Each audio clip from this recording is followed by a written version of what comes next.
So explain one more time. So the people that were in front of me, there were two people in front of me that used the Sharpie. Yes. That was given to them by the poll workers. Yes. It did not read their ballot, Okay. and they slid it in there twice. I used the pen, Yep. took their Sharpie and threw it away. And it read your and ballot. it read my ballot. And it read your ballot. And it read my so ballot. what they're doing is they're telling people to use the Sharpies. That way, Yes. those votes aren't counted. Yes. That's exactly what's happening.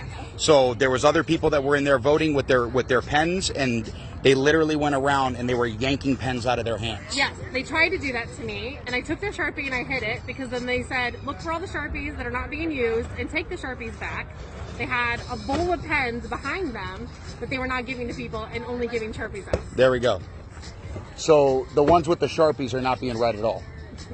No, No. None of those ballots are being read.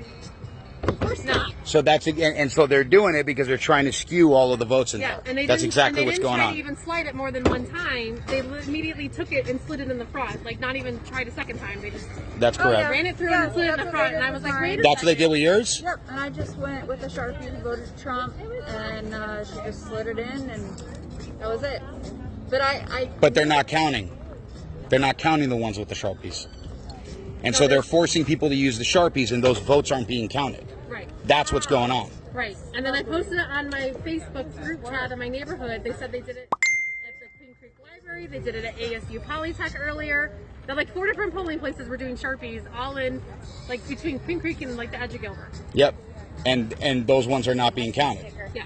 They're invalid. Yeah. I mean, Yes. like I have proof. So they're invalidating votes is what they're doing. Yeah. Yeah. Yes. Like I just, That's how- what I it took a feels like. picture of my Okay. ballot for And then Trump. there was a guy that directly came out and yelled at me 3 times. They both came out. Oh no, they called the sheriffs You guys and said should that stop. and told us to stop handing out the ballpoint pens, in which case those are the only ones that are actually being Yeah. counted and validated. I used your pen and then I Yeah. sent it back to you and I And said, they're- give this to somebody 'cause this Yes, works. yes. And so we know that, and we've been telling them you need to use a ballpoint pen, not the Sharpie, and now those are getting invalidated. Yeah. So people are coming here to vote for Donald Trump, and those votes are all getting invalidated. That's what's going on. Yes. There we go. Yes. That's all we need. Perfect. She doesn't think that's what you Welcome to the new America, people. That's what's going on. Well, that is what